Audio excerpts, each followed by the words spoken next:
and welcome to KRAD COVID Readings. I'm Keith R.A. DeCandido, reading my writing to entertain the living heck out of you. We are bringing breakdowns to a conclusion, the final chapter of this aftermath to wildfire and the Da Vinci crew recovering from the craziness and the death of 23 members of the crew. Here is the final chapter, Chapter 5. The next several days were a whirlwind of activity for Gomez and Gold both. They had 25 vacancies to fill. In addition to those who died, Lieutenant Ina Marr had requested a transfer, and MedTech John Copper opted to retire. The surprise, Gomez had thought upon reading Ina's transfer request, is that she's the only one. As for Copper, he'd been making noises about retiring for as long as Gomez had been on the Da Vinci, so that wasn't much of a shock either. The last time a member of the command staff died in action, Gold had left it to Captain Scott to recommend a replacement. He'd suggested Gomez, and both Captain and First Officer were happy to solicit another recommendation from Scotty to replace Duffy. Even with fobbing replacing Kiranoff on someone else, Gomez found that Gold's prediction was holding true. It was hard. Every requisition, every upgrade, every crew replacement was a reminder of what they had lost, of what she had lost. Is it going to be the same? She'd been on the Da Vinci for almost a year, yet the place felt as much like a family as her own home. More sometimes, she amended, thinking of Belinda and Mommy's latest spat. In fact, Gomez had spent most of her time leading up to the Da Vinci's relaunch at Gold's house in New York. They were able to do their jobs as efficiently from there as from Starfleet headquarters, and enabled them to do so away from the hustle and bustle. They both made regular trips to McKinley Station, particularly Gomez, making sure that the upgrades that she and Kieran had been talking about for months were being integrated. Gomez was especially glad to see that several modifications were based on Kieran's ideas for the Roebling, the ideal S.C.E. ship he'd been designing in his spare time. In addition, the computer was getting a massive upgrade courtesy of Solomon's designs, which the Binar, having returned from a mission to Verinda with Carol Abramowitz and Bart Falwell, was also overseeing personally. Yes, it was hard. But it was made easier by doing much of the work from the Gold Gilman residence. After weeks of barely eating, Gomez found that working proximate to Rachel Gilman's kitchen enabled her to make up for that with interest. I think I've gained a kilo a day since we came back from Portland. One afternoon, Scotty contacted them with his recommendation for a new second officer. Also, you'll be happy to know that the Da Vinci will be ready 2 days ahead of schedule. Good, Gold said. Scotty shook his head. Good isn't the word for it, lad. In my day, it'd take 6 months to do a repair job she needed, not a few weeks.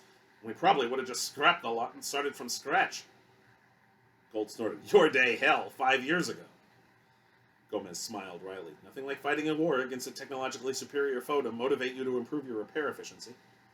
Aye, more's the pity. In any event, I think you'll like the lad I'm recommended. He's a Tellarite. Name him Morglash Tev. He's as good as they come. That's good enough for me, Gold said. I know that name. Gomez thought for a moment. Then the memory came bubbling to the surface. Isn't he the one who wrote that monograph on methods of penetrating cloaking shields last year? I am the one on miniaturizing transporters. Sounds like a winner, Gold said. They discussed some other business, then Scotty signed off. Rachel Gilman then came in from the hallway. They had been working in the study upstairs. So how soon before you sally forth again? In 3 days, Gold said. Perfect. I have an idea. Gomez smiled. Rachel having an idea usually meant that said idea would be implemented one way or the other. When she gave her idea, Gomez's smile widened further.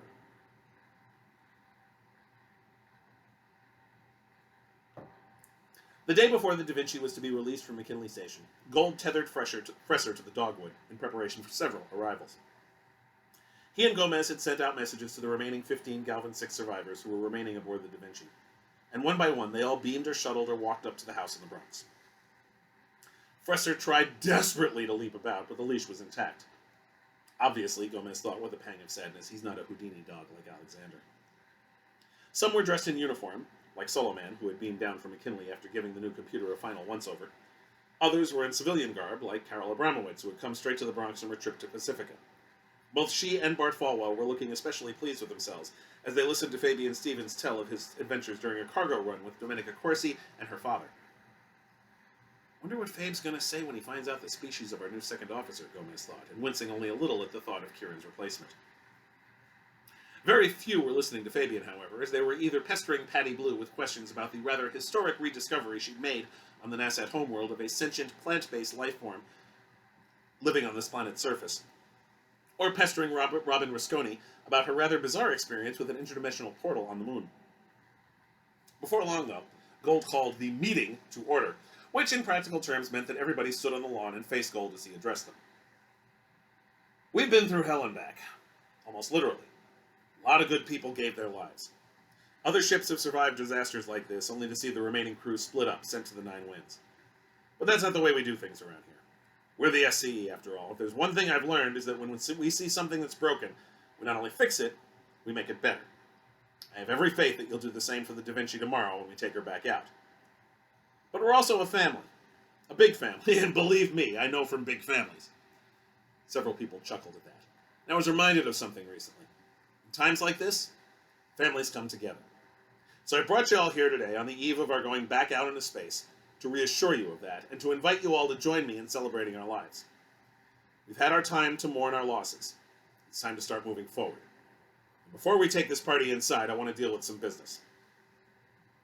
That was Gomez's cue to step forward with the large box that Starfleet Command had sent.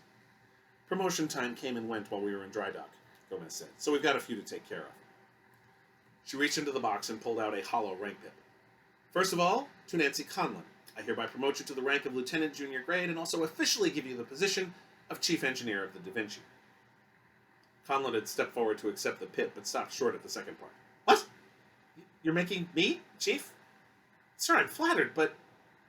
Gomez attached the rank pin to Conlon's collar. You earned it. Nancy, hell, if helping install a warp core and starting it up in less than an hour doesn't qualify you for Chief Engineer, I don't know what does. I'm not sure what to say, Conlon said. Gold grinned. Thank you, Works. Yes, sir, she said quickly. Thank you both, sirs. I hope I can live up to this. You will. In turn, Gomez doled out promotions to Songmin Wang and Anthony Shabalala, both also to Lieutenant Junior Grade. Shabalala was also taking over the Alpha Shift tactical officer duties from the late David McCallum. Wang was remaining Alpha Shift con officer. Then Corsi stepped forward. The officers don't get all the fun here. Vance Hawkins stepped forward. Hawkins did so at full attention, which looked amusing to Gomez's eyes since he was still wearing civilian clothing. I hereby promote you to the rank of Chief Petty Officer and appoint you Deputy Chief of Security. She allowed a small smile. You and Robbins are going to be the only ones I can count on for a while, and I want you to help me beat the new recruits into shape. I won't disappoint you, sir. Damn straight you won't, Corsi said, meaning every word of it. Still, Gomez thought, Dominica sounds a bit more playful than usual. Maybe that trip with Fabian did her some good. Now then, Gold said, there's a fine old Jewish tradition. When major life events happen, we respond by gathering in a large group and eating copious amounts of food. Conveniently, I married the best cook in the planet to provide us with the latter. So, if you'll follow me... Gold led the other 16 inside. As soon as he opened the front door, Gomez caught a whiff of the kitchen. Rachel had made some amazing dishes over the last several days that Gomez had been spending at the house, but this beat all of them into olfactory heaven. Fish, chicken, beef, assorted sauces and soups, and fresh bread that Gomez knew would melt in her mouth. It's going to be very hard to go back to replicated food after this, she thought. Gold had set up the large wooden table in the dining room with 18 chairs, including one specially modified for Patty, and invited everyone to take a seat as Rachel brought in the matzo ball soup. After the third sip, Abramowitz turned to Gold. Captain? Yes, Abramowitz. I was wrong. Gold smiled. Gomez, for her part, frowned and wondered what that was about. Soon people were telling stories.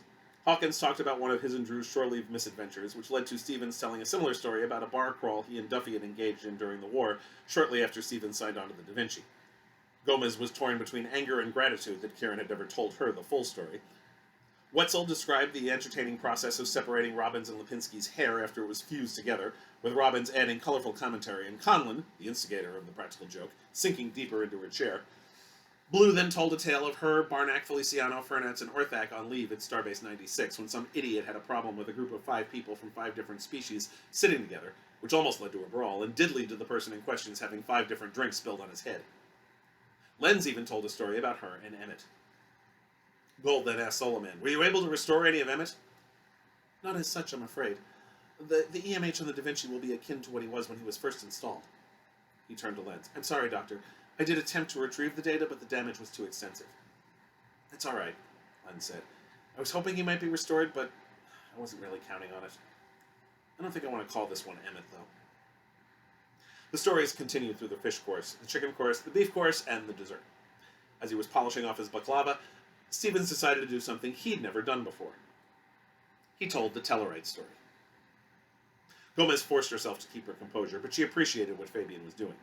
Everyone here, except Rachel, had heard the Telluride story from Kieran.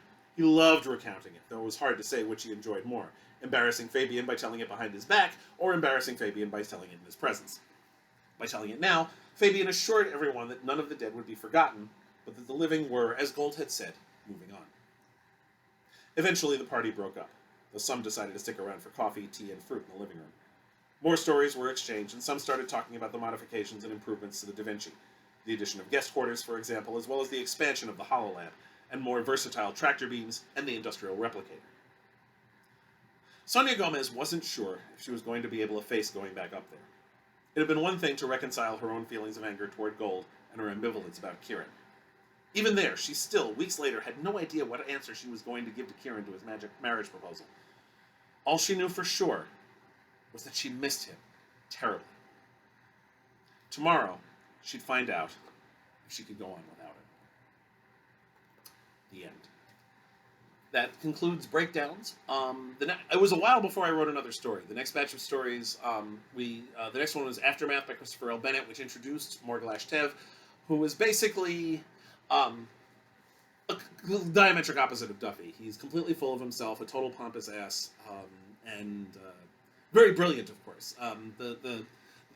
The way I described him to writers when they were writing the character was Charles Emerson Winchester the Telluride. He was very much in the same mode as Major Winchester on MASH, as played by David Ogden Stiers. But Tev was an interesting addition to the crew, and there were a bunch of other people we added in. And we did a whole bunch of stories for quite a while, with Da Vinci going on all kinds of entertaining missions to do all sorts of weird things. I finally, the next story I did was called Security. It was prompted by a bunch of things, which I'll talk about next week when I start reading it. But it finally, you may recall back when I read Cold Fusion, that the anniversary of an incident with someone named Dar was prompted Corsi to sleep with Stevens. It was supposed to be a one-time thing, but they've been sort of having a weird on-off thing since then. I opened it up to all the writers to tell the story of what happened with Dar that prompted that, because I really didn't have any idea. And nobody did, and so finally I decided to do it myself. I also provided a bit of backstory that goes back to the very first S.C.E. story, which introduced the character of Christine Vale, who was the chief of security on the Enterprise, and who would later go on to become the first officer of the U.S.S. Titan in the novels. Vale had a history with Corsi, which we'd also never revealed. She said Corsi was the reason why she joined Starfleet. That story will be told as well, and there's also some stuff involving Tev and Gomez that gets dealt with as well. More on that next week when I do Security. Thank you very much for watching. Please check me out online at DeCandido.net. Read my blog at DeCandido.wordpress.com. Support me at Patreon at patreon.com/KRAD. Please subscribe to this channel if you haven't already. And please, stay safe. Wash your hands. Wear a mask. And if you haven't been vaccinated, please get vaccinated. It's the only way we're going to beat this thing. Thank you very much for watching. I'll see you next week.